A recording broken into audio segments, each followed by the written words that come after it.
Rules. Chapter 2. Don't run down the clinic hallway. When David was 3 and started coming to the clinic for occupational therapy, I tagged along because I was too little to stay home alone. Now I'm 12 and can stay home if I want, but I still like to come. I like talking to Mom on the ride over and back and shopping in the stores across the street. And I love the road between our house and the clinic. It follows the ocean shoreline, and I look for snowy egrets standing stick still in the salt marshes, and osprey circling, hunting fish. At high tide, waves sparkle under the wooden bridges, and I can guess the tide before I even see the water, just by closing my eyes and breathing the air through the open car window. Low tide smells mud black and tangy, but high tide smells clean and salty. The clinic is a few streets from the ocean, and in the summer, sometimes Mom and I walk to the waterfront park where David has his appointment. It's the only time in the week that I get Mom completely to myself, and someone else is in charge of David.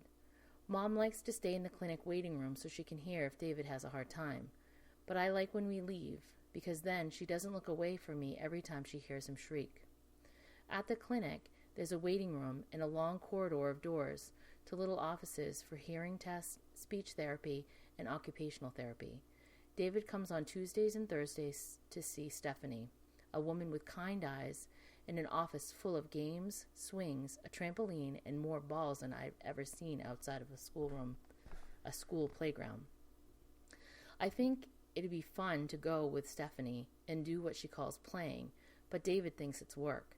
I wait while Mom says hello to the other waiting room people, but as soon as Stephanie takes David's hand, I ask, "Can we go to the park? We haven't been since last fall.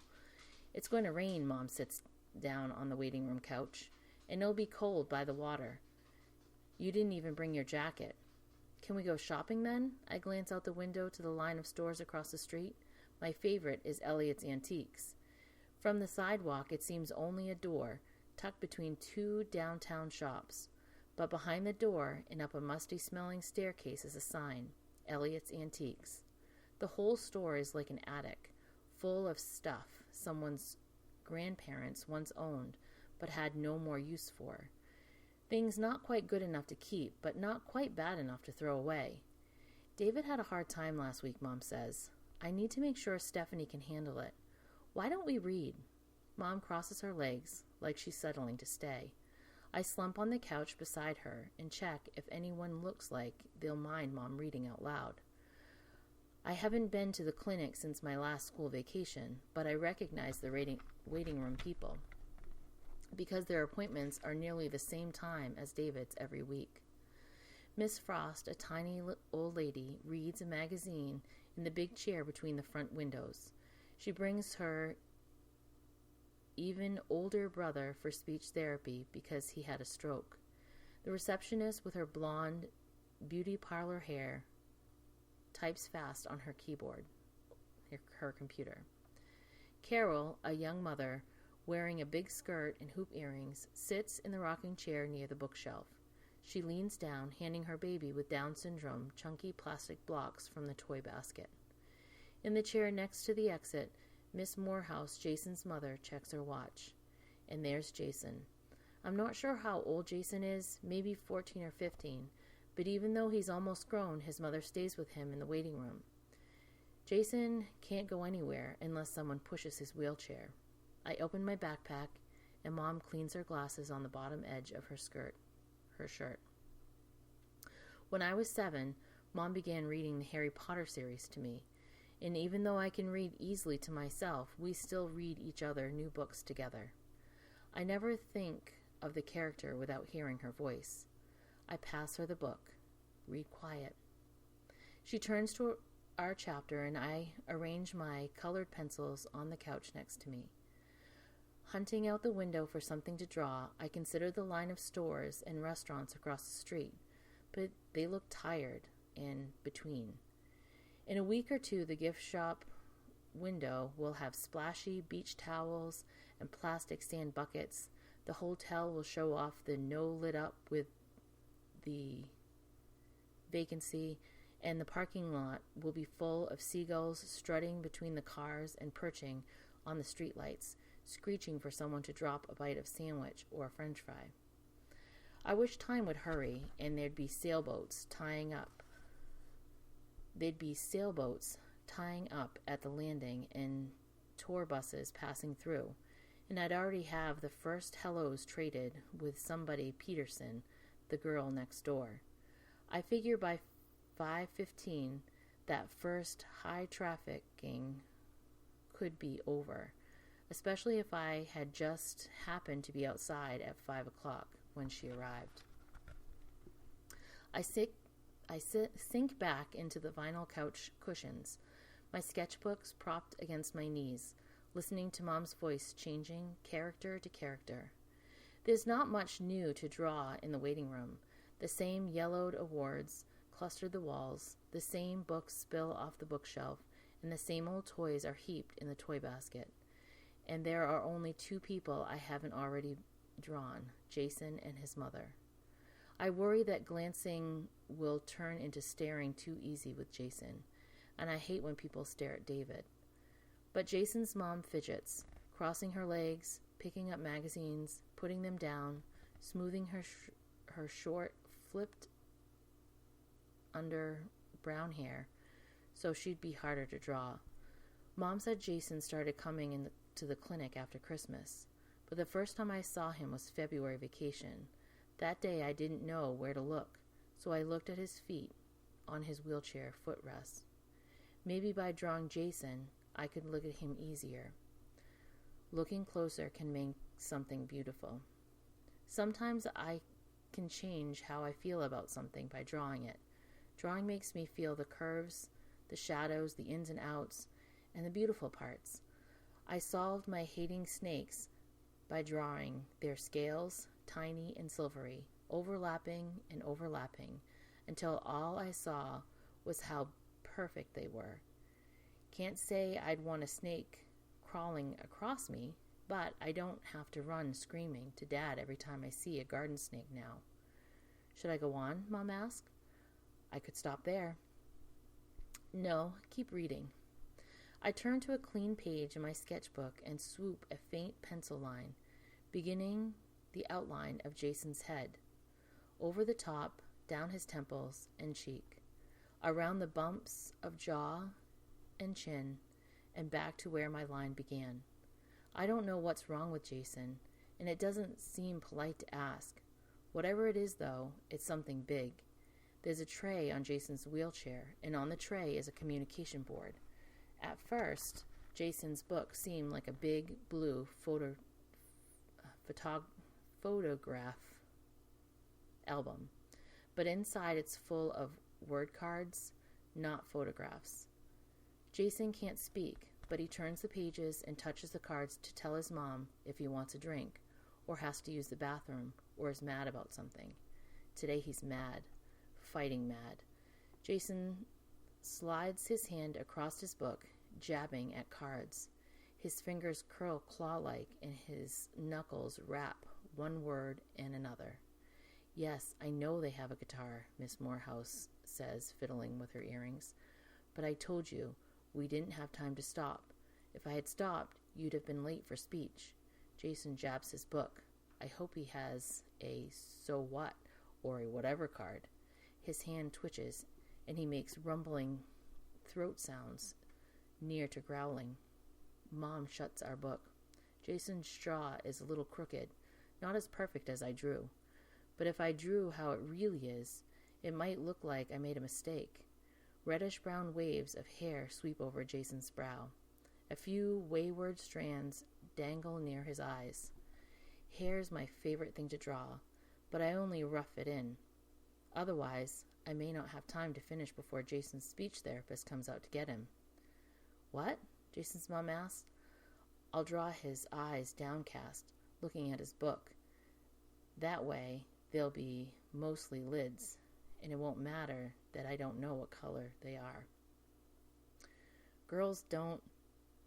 What girl? Everything falls quiet. I glance up. Miss Morehouse is staring at me. Are you drawing my son? My pencil freezes mid-stroke. Just because he can't talk, she says, don't assume he doesn't mind. Everyone looks at me. My fingers move over my sketchbook, finding the corner. I'm sorry, I whisper, turning the page. It takes all my strength, every ounce, not to cry. A drink? I hear Miss Morehouse say. All right, wait here. Mom reaches over, but I scoot down the couch, out of reach. I pick up a lime-colored pencil and swish a tiny blade of grass on my page. One eyelash curve of green, cutting all that white. Footsteps pass me, but I don't look up. I tick line, another line, making grass. Oops, Miss Morehouse says. It's only a little spill. I risk a peek. If that were David, he'd be wild to get those clothes off, but Jason sits there, a dark water spot spread on the front of his navy Red Sox shirt. Maybe he doesn't mind, or maybe he knows there isn't another shirt, or maybe he's used to being wet. David wouldn't care about any of those things. That shirt would be off, faster than you could blink, and the pants too, if any had spilled there, and I didn't remind him of the pants rule quite enough. Keep your pants on unless Mom, Dad, or the doctor tells you to take them off. Mom opens our book again. Let's see, where were we? Harry was about to use his cloak. That's right. As she reads, I think how useful a cloak that made me invisible would be right now. If I had one, I'd throw it over my head and run out the door and across the parking lot in the street, all the way through the waterfront park to the wharf, and board the first boat I saw going somewhere, anywhere else. Mom reads the receptionist types at her computer. Mrs. Frost looks at the magazine, and the baby sleeps on Carol's lap, his little fingers still clutching a pink plastic block. Hi, Jason. Jason's smiling speech therapist finally comes out to get him. I'm relieved to see her, even though Mom stops reading when she comes. How's his day been going? The therapist asks his mother. He wanted to stop at the yard sale, Miss Morehouse said, so he's upset. Oh, the therapist turns to Jason. You wanted, hands pointing, pulling, to stop? One hand karate chopping the other. At the yard sale? Fingers flying, eyebrows arched in a question. Jason scowls. His therapist pouts, her finger tapping his communication board. Sad. I swallow a giggle. Sad? Is she kidding? If I were Jason, I'd want cards that said, get out of my face or go away, and this stinks a big one. The therapist pushes Jason's wheelchair down the corridor, and Miss Morehouse picks up her purse. I have a couple of errands, she tells the receptionist. I'll be right back. The bell above the clinic door jangles as she leaves. Through the window, I watch her cross the parking lot to the van. What do you think Jason would do with a guitar? I asked Mom. I don't know, she said. Maybe just having one would be enough. Watching the van's red taillights, I wonder, enough for what? But as the van pulls away, I close my eyes and make a wish. Please go back and buy that guitar. In case Mom's right. I didn't mean to hurt Jason's feelings. I was only sketching. You could tell him that, Mom says. I cringe, but he can't answer me. Maybe he'll point to the answer in his book, or maybe he'll answer in his head. Mom returns to reading, and I draw the front of a gray shingled house, French porch steps, and a front door with a doorbell. I reach for a blue sky pencil, but pick up midnight black instead. I hear far away David shriek, and Mom stops reading to watch the corridor. But then it's quiet, and I figure David gave in and did whatever Stephanie wanted. My drawing takes shape under my hand. Lemon for the stars, cream for the moon, pine for the trees along the fence, charcoal gray for the darkening windows, all but one. When the clinic bell jangles again, I peek up long enough to see Jason's mother isn't holding a guitar. Here we are. The speech therapist pushed Jason's wheelchair up beside him. I saw you drive in, she says to his mother. He was so upset we stopped early. Mom slides her elbow over in a "here's your chance, Catherine" nudge. "Hi, Jason," she says. "How are you today?" His head stays bowed, his chin almost touching his chest. Mom's question hangs in the air. Maybe Jason is answering his head. Maybe he's saying, "I'm fine, thank you." Or maybe, "Well, I've been better." Or maybe he's screaming, "In the wheelchair, you idiot. How do you suppose I am?" Whatever he's thinking, his silence stings me. I lay my sketchbook on my lap. "I'm sorry about the guitar," I tell the reddish-brown waves of hair on Jason's head. "I like music, too." His head snaps up and Jason stares hard, right into my eyes. His eyes are stunning ice blue. Miss Morehouse spins his chair towards the door, and Mom stands up to help. "It's okay," Mrs. Morehouse holds the door open with her foot. "I can get it." I pick up my palest yellow pencil and add a dot to my drawing, gleaming in the window. From the dot, I sweep down a shivering beam cutting the darkness. I imagine myself sitting on my bed, hugging my knees, counting Morse code dashes and dots. AREYOUTHERE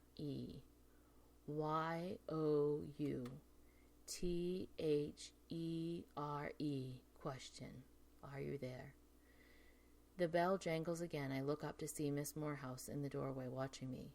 She crosses her arms over her stomach. Mrs. Frost drops her magazine, and even the receptionist has stopped typing, her hands held above her keyboard like a conductor waiting to cue a symphony. "Jason insists I come back," Miss Morehouse said, "and tell you he likes the picture you're drawing." She turns to leave. I look out the window to Jason at the top of the ramp. "Wait!" Lifting my page. I pull gently so it'll tear neatly. Colored pencil falls off my lap, scattered and rolling across the floor, but I don't bother with them. If he likes it, he can have it. Please tell him the dot in the window is a flashlight. His mom smiles. I'll tell him. I'm too embarrassed to watch her give Jason my picture, so I get down on my knees and hunt for coloring pencils, some of which have rolled under the heater. "That was kind of you, sweetheart," Mom says. I slump back on the couch. Though I move my orange pencil over a fresh page, I'm only making lines. Too busy to talk lines. Leave me alone lines. I bear down so hard my pencil lead breaks. "Sorry, gotta go." David runs through the waiting room, heading for the door outside, his brown hair damp with sweat. Mom jumps up to block his way. I flip my rule collection and add, "If you want to get away with something, don't announce it first."